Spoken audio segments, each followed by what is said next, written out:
Hello बच्चों, कैसे हो आप सब। तो आज हम लोग केमिकल बॉन्डिंग का नेक्स्ट मोस्ट इंपॉर्टेंट टॉपिक जो कि है कौन सा, मॉलिक्यूलर ऑर्बिटल थ्योरी, जिसको हम लोग शॉर्ट में एमओटी मॉट भी बोलते हैं, वो पढ़ने जा रहे हैं। और ये इतना इंपॉर्टेंट टॉपिक है कि नीट के अंदर कम से कम 2 क्वेश्चन और जेई मेंस में मिनिमम 1 क्वेश्चन आता ही आता है, गारंटीड है ये। ठीक है, डिटेल में पढ़ेंगे, कॉन्सेप्ट में पढ़ेंगे, ट्रिक्स के साथ भी पढ़ेंगे। तो अपनी अपनी नोटबुक ओपन कर लो, पहले इसको बड़े अच्छे से समझो और उसके बाद अपने अपने नोट्स बनाइए। तो टॉपिक का नाम क्या है, molecular orbital theory. Molecular orbital theory, short में क्या बोलेंगे इसको हम लोग, एमओटी, एमओटी भी बोलते हैं। क्लियर है। चलो, तो पहली बात तो उठती है कि जो मॉलिक्यूलर ऑर्बिटल थ्योरी किसने प्रपोज की, किसने दी। तो ये दिया किसने, किसने दिया, हंस ने एंड मुलिकन्स ने। किसने दिया, हंस ने। आप हंस रूल जानते हो और मुलिकन को भी जानते हो, मुलिकन ऑयल ड्रॉप मेथड। ठीक है, तो उन्होंने दिया, कब दिया, 1932, इन 1932। तो चलो, हम लोग हिस्ट्री नहीं पढ़ रहे हैं कि हमको ये चीज याद करनी पड़े। ठीक है, हम लोग कॉन्सेप्ट में जाएंगे। तो ये मॉलिक्यूलर ऑर्बिटल थ्योरी, एक्चुअली ये थ्योरी क्या अज्यूम करती है, ये अज्यूम करती है कि एक मॉलिक्यूल में जो एटॉमिक ऑर्बिटल्स है दे लूज देयर आइडेंटिटी। जो एटॉमिक ऑर्बिटल्स होते हैं वो एक मॉलिक्यूल में अपनी आइडेंटिटी को क्या करते हैं, लूज करते हैं। एंड द इलेक्ट्रॉन्स इन किसमें, मॉलिक्यूल में, they are present in new orbitals. एक मॉलिक्यूल में जो इलेक्ट्रॉन है वो न्यू ऑर्बिटल में प्रेजेंट होते हैं और उन ऑर्बिटल्स को हम लोग क्या बोलते हैं, मॉलिक्यूलर ऑर्बिटल्स। क्या बोलते हैं उसको, मॉलिक्यूलर ऑर्बिटल्स। ये बात समझ आ गई। मींस कहने का मतलब ये है कि एक मॉलिक्यूल में जो इलेक्ट्रॉन्स हैं वो एटॉमिक ऑर्बिटल में ना हो करके किस में होते हैं, मॉलिक्यूलर ऑर्बिटल में होते हैं। और जो मॉलिक्यूलर ऑर्बिटल्स होते हैं they are not associated with a particular atom, एक पर्टिकुलर एटम के साथ एसोसिएटेड नहीं है, but they belong to the molecules as a whole. कहानी समझ आ गई। तो इसको एक बार लिखते हैं, क्या लिखते हैं देखो, कि दिस थ्योरी assumes that क्या assume करती है कि इन मॉलिक्यूल्स, ठीक है, एटॉमिक ऑर्बिटल्स, एटॉमिक भी, कुछ लोग इसको ऑर्बिटल्स भी बोल देते हैं, कुछ ऑर्बिटल्स भी बोल देते हैं। Atomic orbitals they lose their identity, and electrons in a molecule are present, electrons in a molecule they are present in new orbitals, और उन न्यू ऑर्बिटल्स को हम लोग क्या बोलते हैं, molecular orbitals. New orbitals which are known as या which are called as क्या, मॉलिक्यूलर ऑर्बिटल्स। मॉलिक्यूलर ऑर्बिटल, भाई सिंपल सी बात है कि एटम होंगे तो एटॉमिक ऑर्बिटल्स होगा, तो मॉलिक्यूल होगा तो मॉलिक्यूलर ऑर्बिटल्स होंगे, which are known as molecular orbitals. And अब देखो एक बात और है, एंड जो मॉलिक्यूलर ऑर्बिटल्स हैं, and molecular orbitals they are not associated with a particular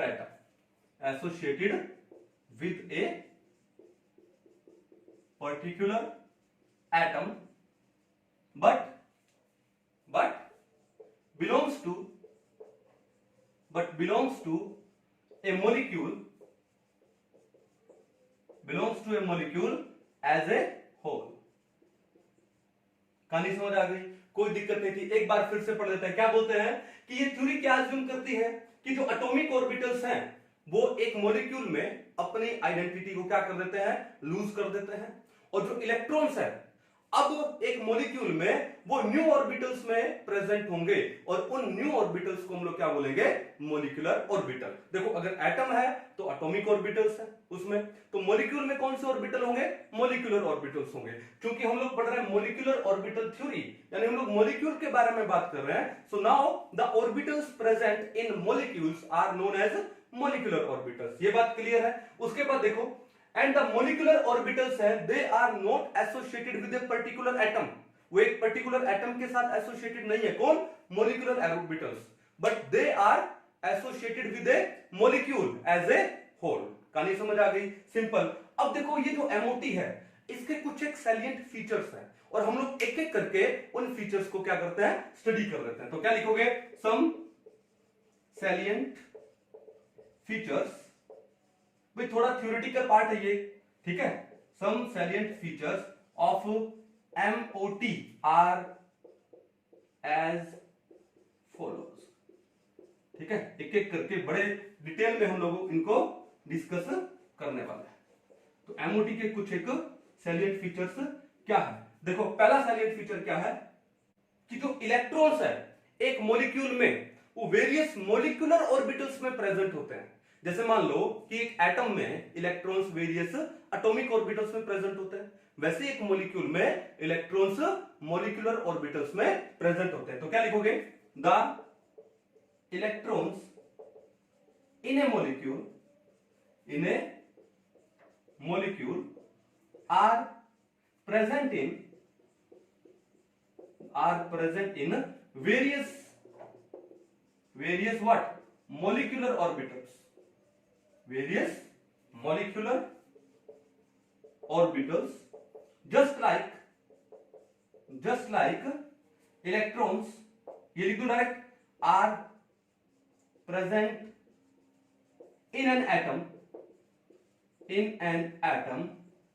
in various, कौन से, atomic orbitals, in various atomic orbitals। Simple सी बात है, कोई बड़ी बात नहीं है। एक एटम में जो इलेक्ट्रॉन्स हैं एटॉमिक ऑर्बिटल्स में प्रेजेंट होते हैं, वेयरएज एक मॉलिक्यूल में जो इलेक्ट्रॉन्स है वो किस में प्रेजेंट होंगे, मॉलिक्यूलर ऑर्बिटल्स में प्रेजेंट होंगे। तो जो दूसरा पॉइंट है वो क्या है कि जो मॉलिक्यूलर ऑर्बिटल्स फॉर्म कैसे होंगे, तो जो एटॉमिक ऑर्बिटल्स होते हैं of comparable energy and proper symmetry, they combine to form molecular orbitals, ठीक है। तो दूसरा पॉइंट क्या है, the atomic orbitals of comparable energies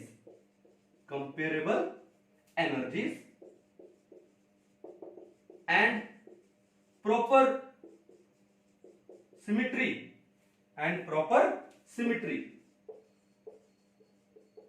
combine to form molecular orbitals, they combine to form molecular orbitals। Simple सी बात है कि जो एटॉमिक ऑर्बिटल्स है जिनकी एनर्जी कंपेरेबल होगी और जिनकी जो सिमेट्री है वो प्रॉपर होगी, वो आपस में कंबाइन करेंगे तो क्या फॉर्म करेंगे, मॉलिक्यूलर ऑर्बिटल्स फॉर्म करेंगे। क्लियर है। तो एक काम करो, इसको पहले एक बार नोट डाउन करो, फिर हमको आगे कुछ एक पॉइंट्स लिखने पड़ेंगे, है ना। तो इसको एक बार नोट डाउन कीजिए। चलो मिटा दिया जाए इसको। कुछ एक थ्योरेटिकल पार्ट है बिगिनिंग में, ठीक है, समझना ही पड़ेगा अपने को क्योंकि इंपॉर्टेंट है। चलिए,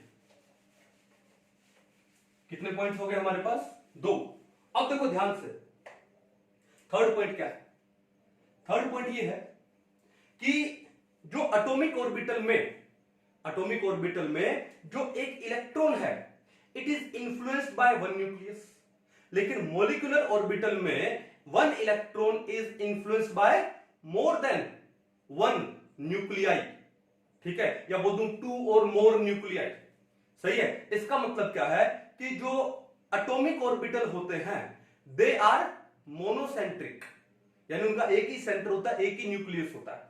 वेयर जो मॉलिक्यूलर ऑर्बिटल्स होते हैं दे आर पॉलीसेंट्रिक, यानी एक से ज्यादा न्यूक्लियस होंगे। और वो पॉलीसेंट्रिक में वो डाइसेंट्रिक है, वो ट्राइसेंट्रिक है, टेट्रासेंट्रिक है, वो डिपेंड करेगा कि एक मॉलिक्यूल में कितने नंबर ऑफ एटम्स है। ठीक है, क्लियर। तो लिखेंगे कैसे, देखो, while in an atomic orbital, in an atomic orbital, an electron is influenced by one center, only one nucleus. अब न्यूक्लियस को तो सेंटर बोलते हैं, only one nucleus यानी centre, whereas in a molecular orbital,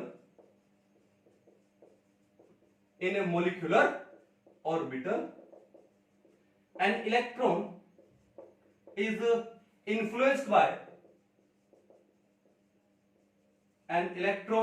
influenced by two or more than two nuclei। ठीक है, और वो डिपेंड करेगा कि मॉलिक्यूल में कितने एटम्स हैं। ठीक है, टू और more than two nuclei, depending upon the number of atoms in a molecule. कहानी समझ आ गई, कोई दिक्कत नहीं है। इसका मतलब क्या हुआ कि जो एटॉमिक ऑर्बिटल है उसमें सिर्फ एक ही सेंटर होता है, एक ही न्यूक्लियस होता है। तो एटॉमिक ऑर्बिटल्स को हम लोग क्या बोलते हैं, मोनोसेंट्रिक। और जो मॉलिक्यूलर ऑर्बिटल्स हैं उनमें एक से ज्यादा न्यूक्लियस होते हैं, ठीक है, या सेंटर होते हैं, तो इसलिए उनको क्या बोलते हैं, पॉलीसेंट्रिक। ठीक है, which means it means N atomic orbital is क्या होता है, मोनोसेंट्रिक, समझ आ गया ना क्यों। whereas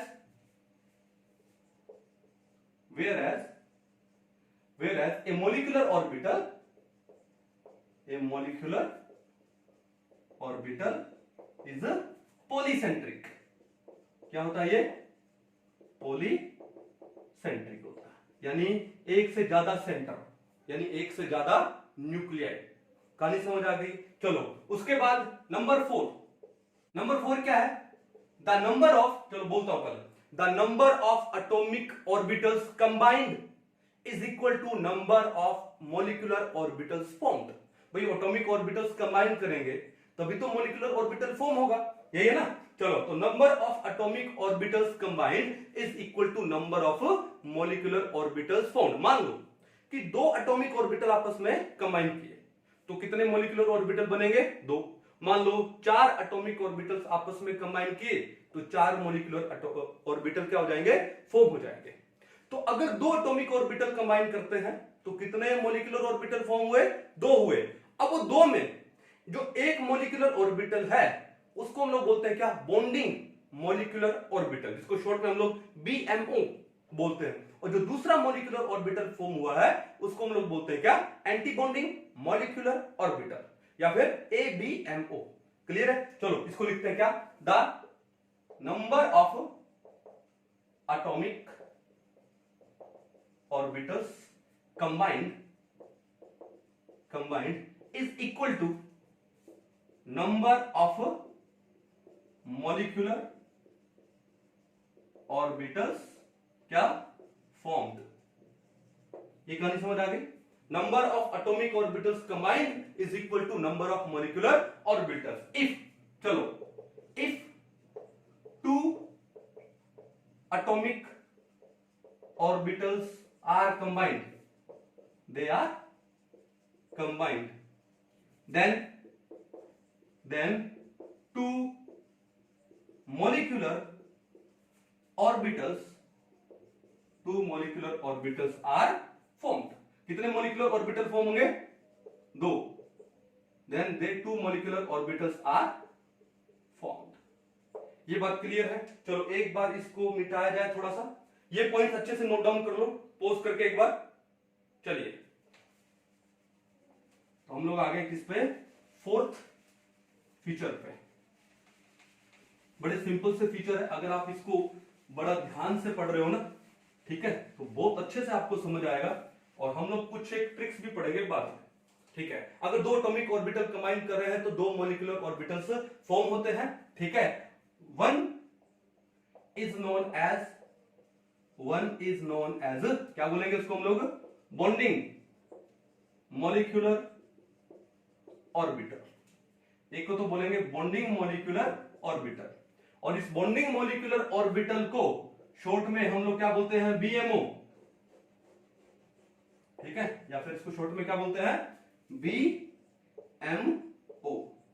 आगे हमारे यही काम आने वाले हैं, BMO and ABMO, and other is known as, दूसरे वाले को क्या बोलेंगे, एंटी बॉन्डिंग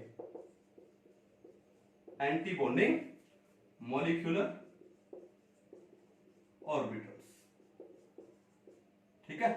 चलो दूसरे वाले को बोलेंगे एंटी बॉन्डिंग मॉलिक्यूलर ऑर्बिटल, और क्या बोलेंगे इसको, ए बी एम ओ, और क्या बोलेंगे इसको, ए बी एम ओ। अभी देखो इनमें ये जो बॉन्डिंग मॉलिक्यूलर ऑर्बिटल होता है इसकी एनर्जी लोअर होती है, इसका मतलब उसकी स्टेबिलिटी क्या होगी, ज्यादा होगी।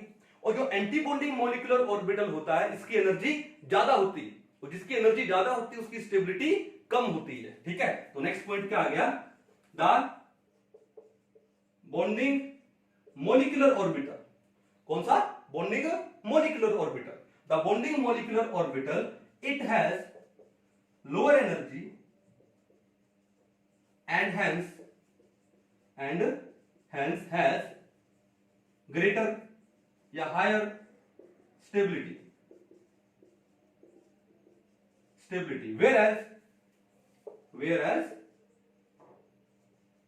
ABMO anti bonding molecular orbital it has, ठीक है, उसकी एनर्जी क्या होगी, higher energy and hence it has a lower stability या lower stability, ठीक है, या लो स्टेबिलिटी। कहानी समझ गए, जो बॉन्डिंग मॉलिक्यूलर ऑर्बिटल है उसकी एनर्जी कम है तो इसका मतलब उसकी स्टेबिलिटी ज्यादा है, और जो एंटी बॉन्डिंग मॉलिक्यूलर ऑर्बिटल है उसकी एनर्जी हायर है, इसका मतलब उसकी जो स्टेबिलिटी है वो क्या हो गई, लोअर हो गई। देखो एक एटम में, नेक्स्ट पॉइंट क्या है कि एक एटम में जो इलेक्ट्रॉन प्रोबेबिलिटी डिस्ट्रीब्यूशन है around a nucleus is given by atomic orbital. जब हम लोग एटॉमिक स्ट्रक्चर पढ़ रहे थे तो हमने ये प्रोबेबिलिटी डिस्ट्रीब्यूशन फंक्शन वगैरह ये डिटेल में पढ़े थे श्रोडिंगर वेव इक्वेशन में। तो क्या बोलते हैं कि एक एटम में electron probability distribution around a nucleus is given by N atomic orbital. Similarly एक मॉलिक्यूल में जो इलेक्ट्रॉन प्रोबेबिलिटी डिस्ट्रीब्यूशन है around a group of nuclei, क्योंकि वहां तो न्यूक्लियस है, एक से ज्यादा होने वाला है क्योंकि वो तो पॉलीसेंट्रिक होता है, ठीक है। तो similarly in a molecule the electron probability distribution around a group of nuclei is given by molecular orbital. चलो लिख देते हैं इसको, क्या देखो नंबर 6 क्या है कि जस्ट लाइक क्या, the electron distribution probability, electron distribution probability around a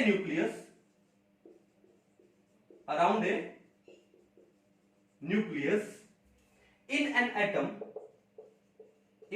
atom is given by, कौन देता है, atomic orbital, is given by atomic orbital। Similarly क्या लिखोगे, similarly the electron distribution probability in a group of nuclei in a molecule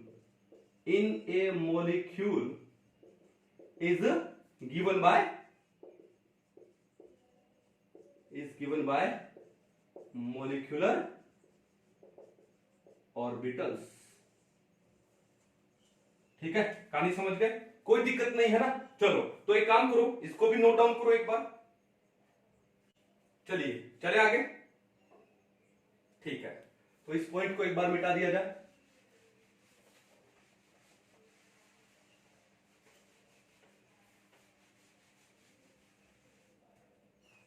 अब देखो next point, point number कौन सा हो गया, 7। तो 7th पॉइंट क्या है, देखो कि जो इलेक्ट्रॉन्स हैं एटॉमिक ऑर्बिटल्स में फिल होते हैं, कौन से रूल से, ऑफ प्रिंसिपल से, हंस रूल और poly exclusion principal.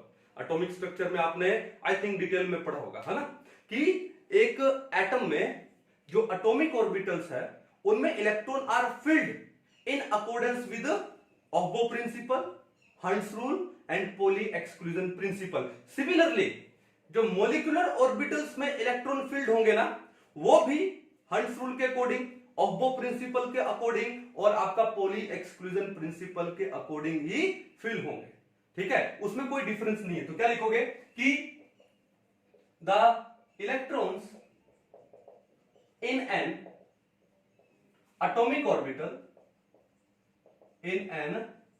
atomic orbital is filled in accordance with किससे, ऑफ प्रिंसिपल पढ़ा था हमने डिटेल में। ठीक है, और Hund's rule of maximum multiplicity, बड़ा इंपॉर्टेंट है ये भी, Hund's rule and Pauli exclusion principle, Pauli exclusion principle. Similarly electrons in a molecular orbital MO, electrons in a molecular orbital are filled, ठीक है, किसमें, in accordance with of principle, Hund's rule and Pauli exclusion principle, are filled in accordance with the above, direct लिख दो, with the above principles, उसमें कोई चूक नहीं है। क्लियर है। तो ये 7 कुछ एक पॉइंट्स थे हमारे किसके, मॉलिक्यूलर ऑर्बिटल थ्योरी के। ठीक है, कुछ एक ये फीचर्स हैं, तो इन फीचर्स को पहले समझना जरूरी था। अब उसके बाद जब हम लोग आगे नेक्स्ट टॉपिक पे चलेंगे इसी में, तो यहां पर मैंने क्या लिखा कि जो बॉन्डिंग मॉलिक्यूलर ऑर्बिटल है उनकी एनर्जी कम होती है। अब क्वेश्चन ये आता है कि सर एनर्जी कम कैसे होती है, तो वो हम लोग भी डिस्कस करेंगे कि इस वजह से एनर्जी कम होती है और स्टेबिलिटी ज्यादा होती है। Similarly anti bonding molecular orbitals है, उनकी एनर्जी ज्यादा होती है, और वो क्यों ज्यादा होती है, कैसे ज्यादा होती है, वो भी हम लोग डिस्कस करने वाले हैं। तो एक बार आप इन सभी फीचर्स को किसके, मॉलिक्यूलर ऑर्बिटल थ्योरी के, अच्छे से इसको नोट डाउन कर लो, अच्छे से इसको समझ लो, क्योंकि ये समझने के बाद ही हम लोग कहां जाएंगे, नेक्स्ट टॉपिक पे। तो एक बार आप इनको अच्छे से नोट डाउन करो। जो अभी हम लोग नेक्स्ट पढ़ने जा रहे हैं वो क्या है, फॉर्मेशन ऑफ मॉलिक्यूलर ऑर्बिटल्स। और मॉलिक्यूलर ऑर्बिटल्स कैसे फॉर्म होते हैं, by the combination of atomic orbital. तो देखो ध्यान से क्या पढ़ रहे हैं हम लोग, फॉर्मेशन ऑफ मॉलिक्यूलर ऑर्बिटल्स। ठीक है, ओके। अब मॉलिक्यूलर ऑर्बिटल्स कैसे फॉर्म होंगे, by the combination of atomic orbitals. ठीक है, कैसे फॉर्म होंगे, bye combination of atomic orbitals. और ये जो कॉम्बिनेशन है वो कौन सा कॉम्बिनेशन होगा, लीनियर कॉम्बिनेशन होगा। तो इसको हम लोग क्या लेंगे, linear combination of atomic orbitals. अब देखो ध्यान से, लीनियर का पहला अल्फाबेट L, कॉम्बिनेशन का C, उसके बाद एटॉमिक का A एंड ऑर्बिटल्स का O। तो ये क्या बन गया, LCAO, लकाव। क्या बन गया, लकाव मेथड। तो इसको हम लोग क्या बोलते हैं, LCAO मेथड। ठीक है, क्या बोलते हैं इसको हम लोग, लकाव मेथड या LCAO मेथड। मतलब क्या है, linear combination of atomic orbitals हम लोग इसको बोलते हैं। ठीक है ना।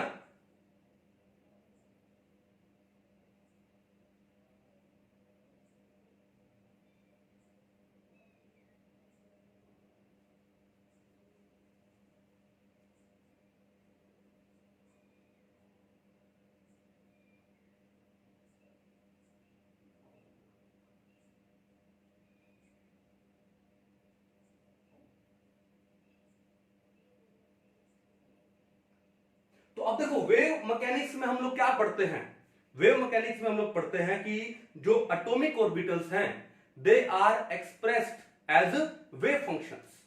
एटॉमिक ऑर्बिटल्स को कैसे एक्सप्रेस करते हैं, वेव फंक्शन, जिसको हम लोग क्या लिखते हैं, साई, जिसको हम लोग क्या लिखते हैं, psi. And these wave functions are obtained as a solution of Schrodinger wave equation.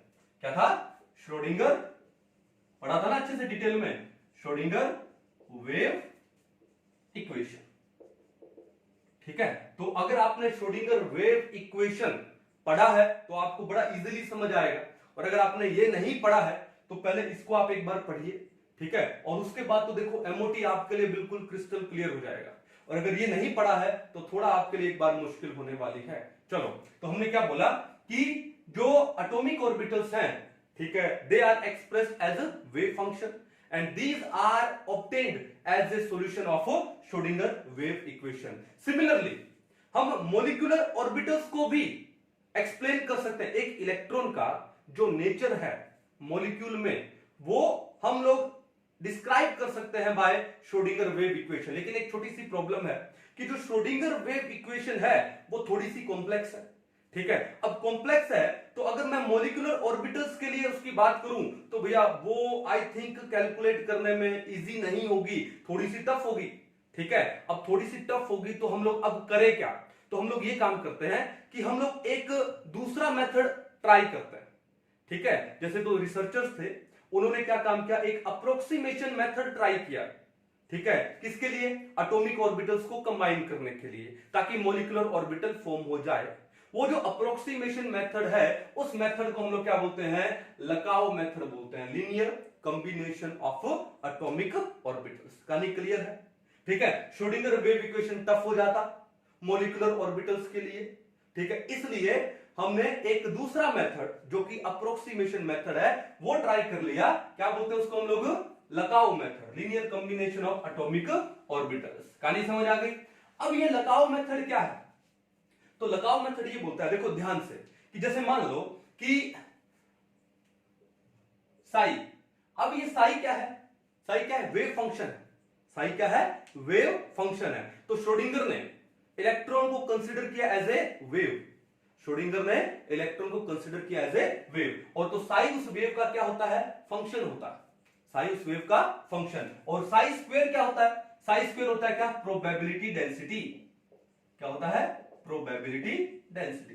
अब ये प्रोबेबिलिटी डेंसिटी क्या है, इट इज द डेंसिटी क्या, to find an electron, the probability of finding of an electron around a nucleus, इसको हम लोग क्या बोलते हैं, प्रोबेबिलिटी डेंसिटी बोलते हैं, ठीक है। और उसी को हम लोग क्या बोलते हैं, एटॉमिक ऑर्बिटल भी बोलते हैं, कि एक इलेक्ट्रॉन कहां पर होगा बताओ, एटॉमिक ऑर्बिटल में होगा। तो एटॉमिक ऑर्बिटल क्या होता है, it is the 3D region in space where the probability of finding of an electron is maximum. ये तो बात थी।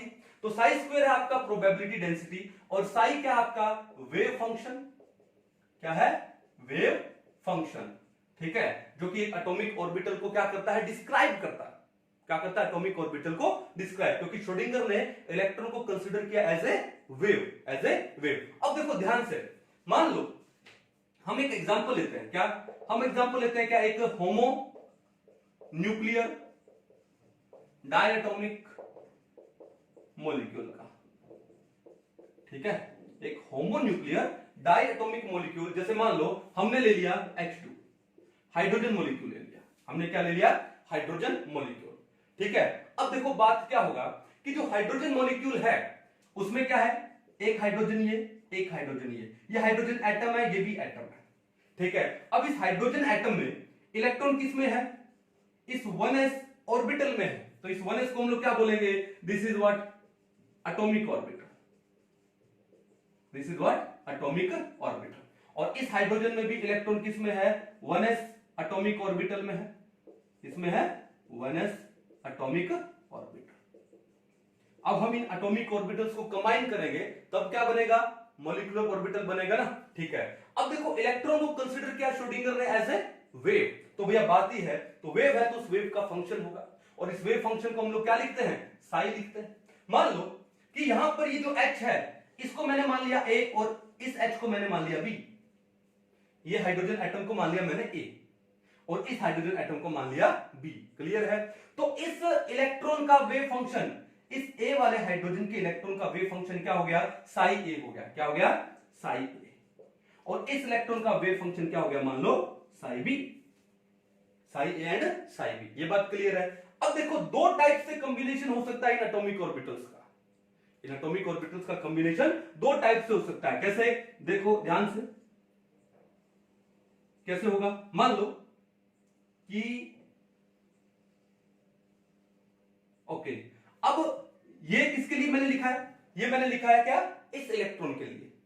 ठीक है, ये ए वाले इलेक्ट्रॉन के लिए। ओके, अब ये वेव बनाया मैंने और ये इस वेव का क्या है?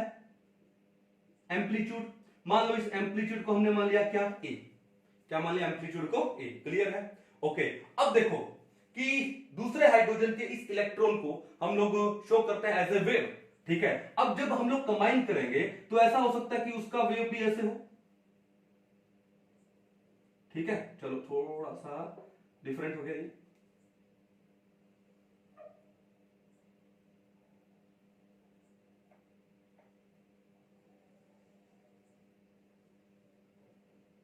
दिख रहा ना आपको? ओके, तो अब ये जो दूसरी वेव है उसका एम्पलीट्यूड कितना हो गया? उसका एम्पलीट्यूड हो गया कितना? बी। क्या हो गया? Amplitude B. तो अब यहां पर ऐसा हो सकता है कि एक वेव का जो क्रस्ट है, ये क्रस्ट है, दूसरी वेव का क्रस्ट है वो एक ही साइड में है। तो यहां पर क्या होगा? क्या होगा? पॉजिटिव इंटरफ्रेंस होगा, कंस्ट्रक्टिव इंटरफ्रेंस होगा। ये वेव्स है, इनकी जो एम्पलीट्यूड है ये क्या हो जाएंगे? एडअप हो जाएंगे। क्या हो जाएंगे? एडअप। और क्या रिजल्ट करेगा? ये करेगा क्या? Constructive interference. अब हमने इंटरफ्रेंस तो पढ़ा था ना, द मिक्सिंग ऑफ टू और मोर देन टू वेव्स। वो मिक्सिंग दो टाइप की हो सकती है। एक तो हो सकती है कंस्ट्रक्टिव, ठीक है, यानी एडिटिव, ठीक है, उनके एम्पलीट्यूड है वो ऐड हो जाए। और एक हो सकता है कौन सा? डिस्ट्रक्टिव इंटरफ्रेंस, या फिर सबट्रैक्टिव इंटरफ्रेंस बोल दूं कि उनके जो एम्पलीट्यूड है वो क्या हो गए? सबट्रैक्ट हो गए। ठीक है, अब देखो ध्यान से कि यहां पर कंस्ट्रक्टिव इंटरफेरेंस से जो मॉलिक्यूलर ऑर्बिटल फॉर्म होगा उस मॉलिक्यूलर ऑर्बिटल को हम लोग क्या बोलेंगे? बीएमओ, बॉन्डिंग मॉलिक्यूलर ऑर्बिटल बोलेंगे। क्या बोलेंगे उसको हम लोग? बीएमओ। ठीक है, अब बीएमओ में आप क्या काम करोगे? देखो ध्यान से, मैं यहां लिख रहा हूं। ठीक है, साई ए, मान लो क्या बीएमओ लिख दो, बीएमओ। ठीक है, किसके इक्वल होगा? वो इक्वल होगा क्या? साई ए प्लस में साई बी। हमने जो वेव फंक्शन है उनको क्या कर दिया? ऐड कर दिया। क्यों? क्योंकि कंस्ट्रक्टिव इंटरफेरेंस हो रहा है तो एम्पलीट्यूड्स क्या हो गए? उनके ऐड हो गए। तो वो हो गया आपका कौन सा? साई ए प्लस में साई बी। ये कहानी समझ आ गई? अब देखो दूसरा ये तरीका होगा कि मान लो ऐसा भी हो सकता है। ओके, ये पहला जो बना रहा हूं वो एक हाइड्रोजन का वेव फंक्शन। ठीक है, चलो ये कितना मान लिया आपने? ये आपने मान लिया क्या? ए। ठीक है, और ये क्या इसका क्रस्ट है और ये क्या इसका ट्रफ है, TROUGH। इस वेव का ये क्रस्ट हो गया और ये ट्रफ हो गया। अब जो दूसरा हाइड्रोजन है, ठीक है, उसका वेव शो करेंगे, इलेक्ट्रॉन का जो वेव नेचर। ठीक है, वो कुछ ऐसा आ गया मान लो।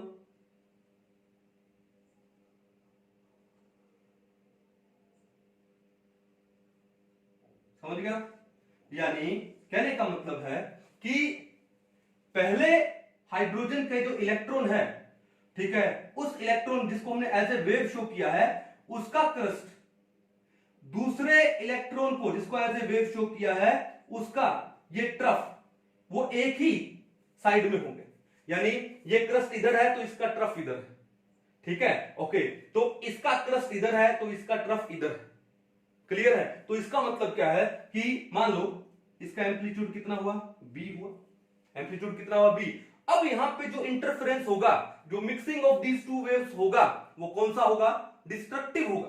क्या होगा? डिस्ट्रक्टिव। तो देखो इसको हम लोग क्या लिखेंगे? Destructive interference. क्या लिखेंगे इसको? Destructive interference. ठीक है, और डिस्ट्रक्टिव इंटरफेरेंस का मतलब क्या है कि जो एम्पलीट्यूड है इनके ए एंड बी वो क्या हो जाएंगे, सब्ट्रैक्ट हो जाएंगे। क्या हो जाएंगे, सब्ट्रैक्ट। तो हम लोग क्या लिखेंगे, a माइनस बी। क्या लिखेंगे, a माइनस बी। तो इससे जो मोलिकुलर ऑर्बिटल बनेगा, फॉर्म होगा, उसको हम लोग क्या बोलते हैं, एबीएमओ। क्या बोलते हैं, एबीएमओ। तो इसका मतलब psi ABMO is equal to क्या हो जाएगा, साई ए माइनस में psi B. Psi A minus में साई बी। इन शॉर्ट में एक बात बोल सकता हूं कि जो साई एमओ, एमओ का मतलब क्या है, मोलिकुलर ऑर्बिटल। तो जो मोलिकुलर ऑर्बिटल फॉर्म होते हैं, they are formed as a result of constructive interference and destructive interference. और कंस्ट्रक्टिव इंटरफेरेंस में इन दो वेव्स के जो एम्पलीट्यूड्स हैं they are added, and destructive interference में इन दो वेव्स के जो एम्पलीट्यूड है वो सब्ट्रैक्ट हो जाते हैं। मींस अगर मैं मोलिकुलर ऑर्बिटल की बात करूं साई एमओ, तो क्या हो जाएगा, psi A plus minus psi B. मैंने कंबाइन करके लिख दिया, Sai A plus minus psi B. अब देखो psi A plus psi B है तो उससे क्या बन जाएगा, बॉन्डिंग मोलिकुलर ऑर्बिटल। और Sai A minus psi B है, उससे क्या बन जाएगा, एंटी बॉन्डिंग मोलिकुलर ऑर्बिटल बन जाएगा। क्लियर है। अब एक चीज और नोटिस करो यहां पर। ओके, अब बात यह है कि यहां पर ये जो एम्पलीट्यूड्स हैं, ये जो एम्पलीट्यूड है यहां पर ये क्या हो रहा है, ऐड हो रहे हैं। ठीक है। और दूसरा कि ये जो वेव्स है वो एक ही डायरेक्शन में है। तो मैं बोल दूं कि यहां पर ये क्या हुआ आपका, इन फेज। इन फेज क्या, इंटरफ्रेंस हुआ। ये क्या हुआ, इन फेज, यानी फेज में है ये, और ये फेज में नहीं है। ये क्या है, एक दूसरे के ऑपोजिट आ रहे हैं, तो ये क्या है, आउट ऑफ फेज है। तो ये तो है इन फेज। कहां लिखूं मैं इसको, यहां लिख दूं। ये तो क्या है, इन फेज, और ये क्या है, आउट ऑफ फेज। ठीक है। तो अगर ये जो वेव्स हैं आउट ऑफ फेज होंगी तो क्या होगा, डिस्ट्रक्टिव इंटरफेरेंस। और अगर ये वेव्स हैं इन फेज होंगी तो क्या होगा, कंस्ट्रक्टिव इंटरफेरेंस, यानी उससे बनेगा बॉन्डिंग मोलिकुलर ऑर्बिटल्स। और आउट ऑफ फेज से क्या बनेगा, एंटी बॉन्डिंग मोलिकुलर ऑर्बिटल्स। ये चीज बड़ी इंपॉर्टेंट है। ठीक है। आउट ऑफ फेज से क्या बनने वाला है, एंटी बॉन्डिंग मोलिकुलर ऑर्बिटल। अब देखो एक चीज और देखो, यहां पे ये डिस्कस कर लिए। मान लो कि ये वेव है, ये ऊपर वाले पार्ट को हमने क्या लिखा, पॉजिटिव लिखा।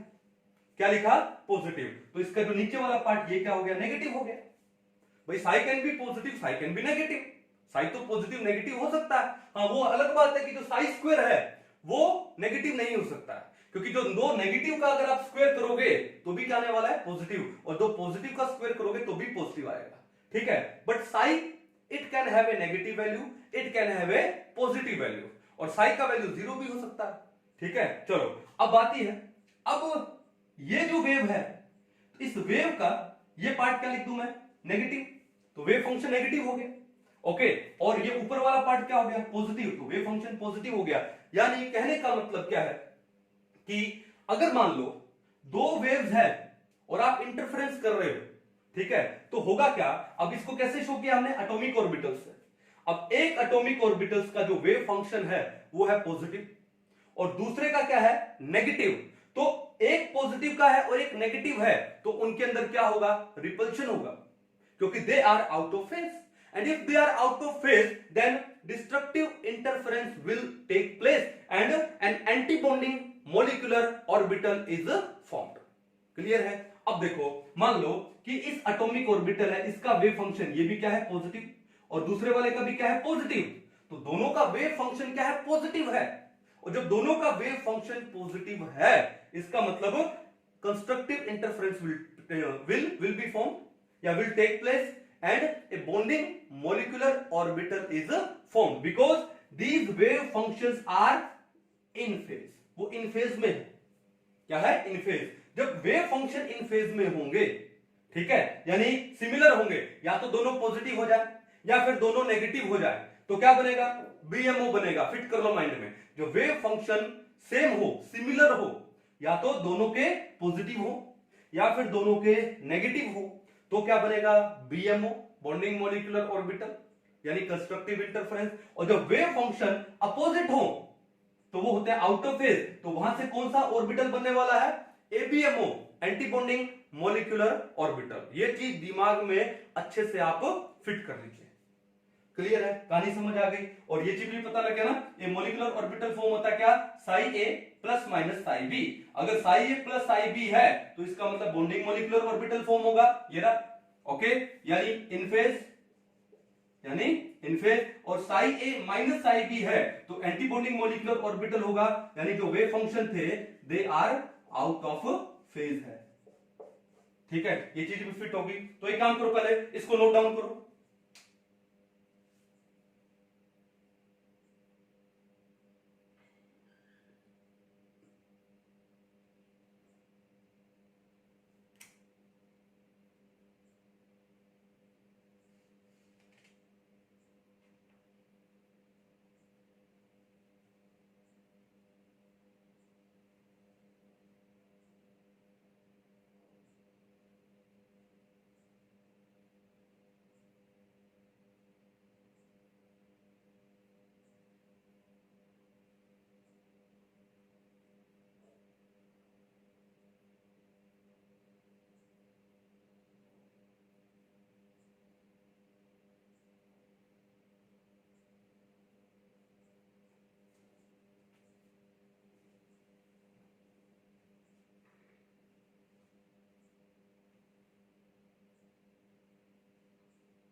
चलिए एक बार इसको मिटा दिया जाए।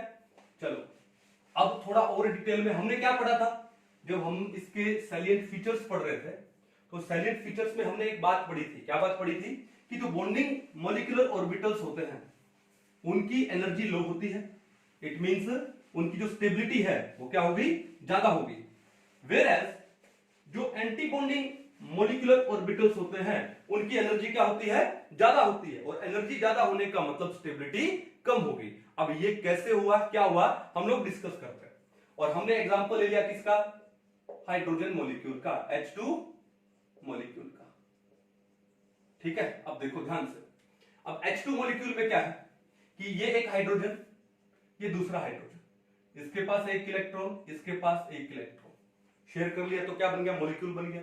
अब ये इलेक्ट्रॉन किस में था, इसके 1s में था, यानी 1s1, और ये इलेक्ट्रॉन इसके 1s में 1s1। क्लियर है। अब देखो ध्यान से कि मान लो ये है कौन सा, 1s atomic orbital of first hydrogen. ठीक है, चलो अब ये इसका क्या हो गया, इस ऑर्बिटल का न्यूक्लियस हो गया। चलो ओके, उसके बाद ये दूसरा हाइड्रोजन ले लिया हम लोग, दूसरे हाइड्रोजन का एटॉमिक ऑर्बिटल है कौन सा वाला, 1s एटॉमिक ऑर्बिटल। ये क्या हो गया, इसका न्यूक्लियस हो गया।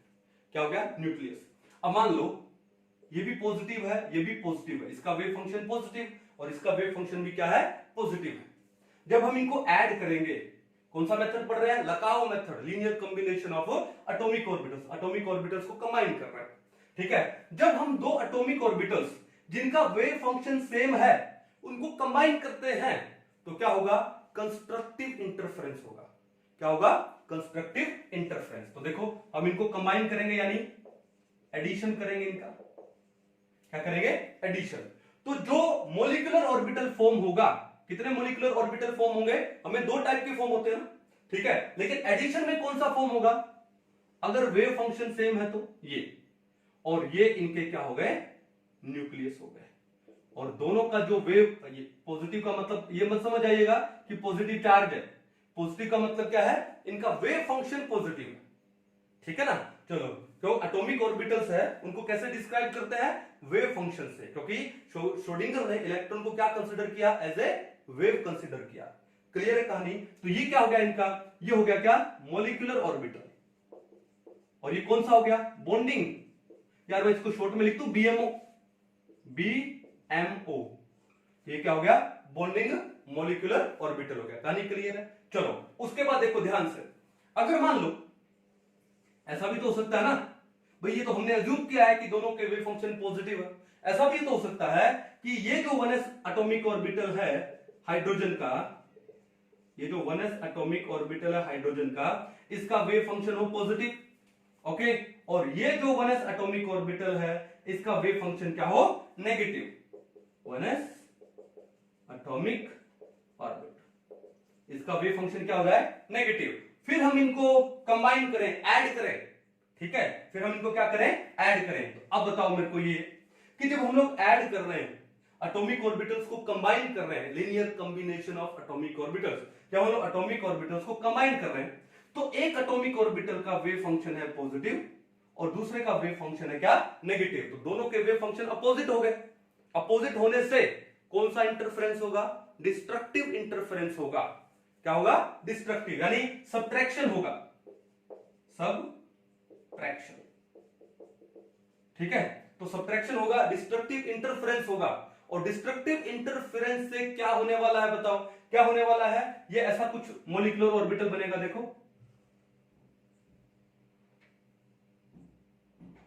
ओके, विक्स की टैबलेट होती है ना, वैसे कुछ ड्रॉ हो रहा है, ओके। अब ये हो गया इनका न्यूक्लियस, ये क्या हो गया, इनके न्यूक्लियस,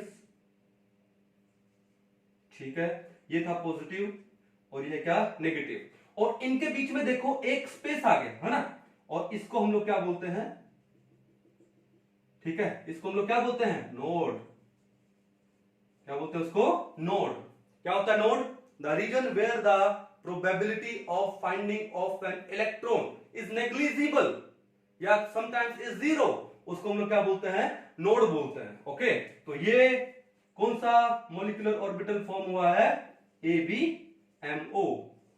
तो आपने देखा कि दो एटॉमिक ऑर्बिटल जब कंबाइन होते हैं, ठीक है, या तो वो कंबाइन होंगे क्या, या तो वो होंगे क्या, इन फेज कॉम्बिनेशन, या फिर ये होगा आउट ऑफ फेज कॉम्बिनेशन।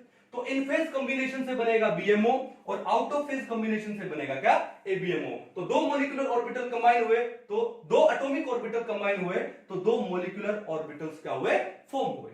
ये बात समझ आ गई, कोई दिक्कत नहीं है, ओके। और जब भी ये आपका anti bonding molecular orbital form होगा तो एक नोड जरूर ही आएगा, ये फैक्ट है। अब मैंने क्या बोला कि इसकी एनर्जी कम है और इसकी एनर्जी ज्यादा है, ऐसा क्यों, देखो ध्यान से।